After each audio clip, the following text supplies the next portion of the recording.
एक साथ 2 समन जारी हो गए अरविंद केजरीवाल को। देखिए, एक बार फिर अरविंद केजरीवाल की मुश्किलें बढ़ सकती हैं। शराब घोटाला और दिल्ली जल बोर्ड मामले में समन जारी कर दिया गया। एक साथ फिर 2 समन जारी हुए हैं। शराब घोटाला केस में ईडी ने 9वां समन दिया है। 8 समन दिए जा चुके थे, 9वां समन दिया।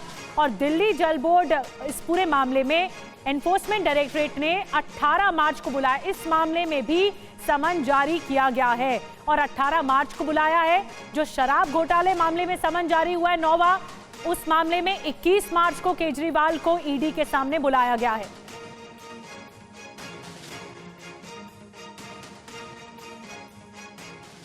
तो केजरीवाल को डबल समन जारी हो गया है। आपको बताते हैं, शराब घोटाला केस में जो पेशी है अब केजरीवाल की कब है, कब बुलाया है ईडी ने, आपको बताते हैं। शराब घोटाला मामले में, इस पूरे घोटाले मामले में 21 मार्च को बुलाया गया अरविंद केजरीवाल को।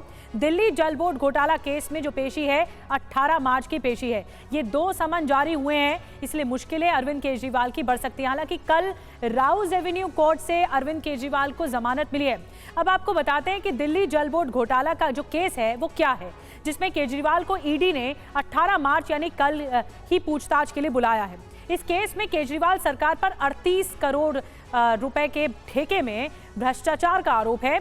17 करोड़ के ठेके के काम में खर्च किए गए, ये बताया गया। और MSNXG इंफ्रास्ट्रक्चर जो कंपनी है, इसको ठेके दिए गए थे। 31 जनवरी को रिटायर्ड इंजीनियर जगदीश अरोड़ा गिरफ्तार किए गए। ठेकेदार अनिल कुमार अग्रवाल की भी गिरफ्तारी हो चुकी है। केजरीवाल के निजी सहायक के आवास पर तलाशी हुई। ऊंची दरों पर जल बोर्ड के ठेके देने का आरोप लगा है। केजरीवाल सरकार पर रिश्वत लेने का आरोप लगा है। इसी सिलसिले में ईडी पूछताछ करना चाहती है और अब 18 मार्च को पेश होने के लिए कहा गया है, इसलिए समन जारी किया गया है। एक और बड़ी खबर, केजरीवाल को समन पर आम आदमी पार्टी का बयान आया है। कोर्ट के फैसले का इंतजार करे ईडी, ये आतिशी का कहना है। केजरीवाल को गिरफ्तार करने की साजिश रची जा रही है। केजरीवाल को प्रचार से रोकने की कोशिश हो रही है। जो ये कानूनी प्रक्रिया चल रही है, जो ये केस चल रहा है राउज एवेन्यू कोर्ट में, उसके कंक्लूजन का वेट क्यों नहीं कर सकती? जब कोर्ट इस मामले को एग्जामिन कर रहा है तो क्यों उनको और समन पे समन भेजने की जरूरत है? वो खुद कोर्ट गए, हम कोर्ट नहीं गए। हम उनके समन के खिलाफ कोर्ट नहीं गए, ईडी खुद कोर्ट गई। और अब वो खुद उस कानूनी प्रक्रिया के खत्म होने का इंतजार नहीं कर रहे। क्यों? क्योंकि मोदी जी अरविंद केजरीवाल को किसी भी हाल में गिरफ्तार करना चाहते हैं। उनका मकसद न्याय नहीं है, उनका मकसद सच्चाई तक पहुंचना नहीं है, उनका मकसद सिर्फ अरविंद केजरीवाल को गिरफ्तार करना है। वरना जब तक कानूनी प्रक्रिया चल रही है, जब तक कोर्ट खुद इस मामले को एग्जामिन कर रहा है, एक और नोटिस भेजने का क्या लॉजिक? ईडी का ये तो आतिशी की तरफ से पलटवार किया गया है। रजनीश इस वक्त और ज्यादा जानकारी के साथ जुड़ गए हैं। रजनीश, मुश्किलें बढ़ सकती हैं। आम आदमी पार्टी एक बार फिर से दोहरा रही है कि ये कोशिश है जानबूझकर गिरफ्तार करने की अरविंद केजरीवाल को, या फिर प्रचार से उन्हें रोकने की।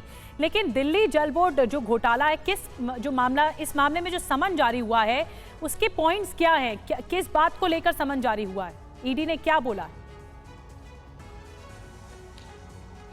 देखिए, कल उन्हें बुलाया गया है, समन में उनको पेश होना है। जो दिल्ली जल बोर्ड का एक कथित घोटाला है, 38 करोड़ रुपए सरकार की ओर से लिए गए थे और उसकी टेंडरिंग जो है वो सिर्फ 17 करोड़ रुपए की हुई थी। बाकी पैसे कहाँ हैं उसका कोई हिसाब अभी नहीं मिल पाया है और एक तरह से आर्थिक अपराध का ये पूरा मामला। इसी मामले में अरविंद केजरीवाल के जो सहयोगी हैं उनसे भी पूछताछ हो चुकी है, उनके घर की तलाशी ली गई थी और एक और सांसद आम आदमी पार्टी के एनडी गुप्ता के घरों में भी तलाशी हुई थी। तो ये पूरा आर्थिक अपराध का मामला है और prevention of money laundering act 50 के तहत ये मामला दर्ज किया गया है और इसी के तहत अरविंद केजरीवाल को कल पेशी के लिए बुलाया गया है। बड़ी बात यह है कि एक ही दिन में 2 समन उनको दिए गए हैं। जो दिल्ली आबकारी मामला है उसमें भी अरविंद केजरीवाल को लगातार समन दिए गए थे और आज 9वीं बार उनको समन दिया गया है। और दिल्ली जल बोर्ड का ये जो कथित घोटाला ईडी सामने लेकर आई है, इसमें भी अरविंद केजरीवाल को बुलाया गया है। आम आदमी पार्टी सीधे तौर पर ये कह रही है कि अब चूंकि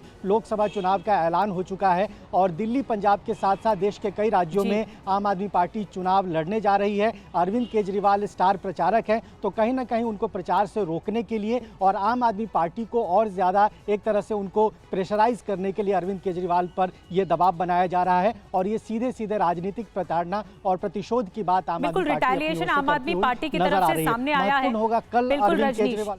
अब देखना होगा कि कल जो अरविंद केजरीवाल हैं क्या ईडी के समक्ष पेश होते हैं, जो कि दिल्ली जल बोर्ड घोटाला मामला है, क्योंकि इस मामले में मनी लॉन्ड्रिंग जैसे गंभीर आरोप अरविंद केजरीवाल तक पे लग रहे हैं, कई और लोगों पर लग चुके हैं। बहुत बहुत धन्यवाद रजनीश आपका जानकारी देने के लिए।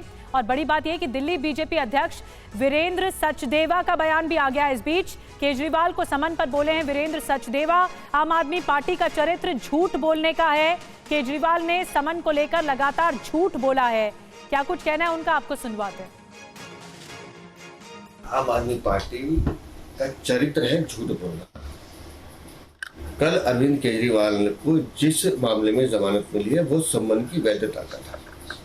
अरविंद केजरीवाल लगातार झूठ बोलते रहे कि ये सम्मन इलीगल है।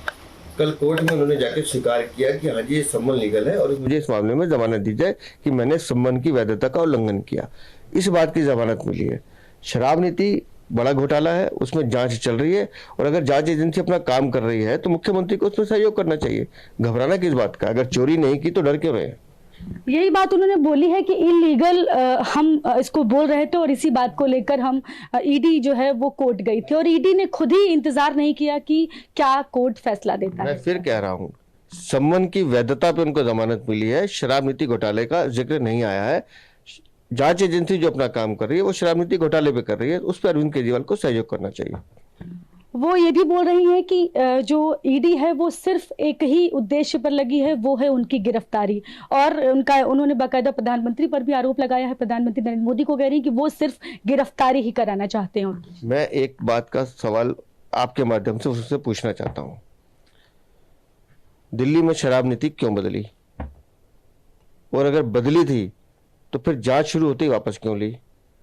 आपने शराब नीति बदलने में घोटाला किया, आपने करोड़ों रुपए की कमीशन खाई।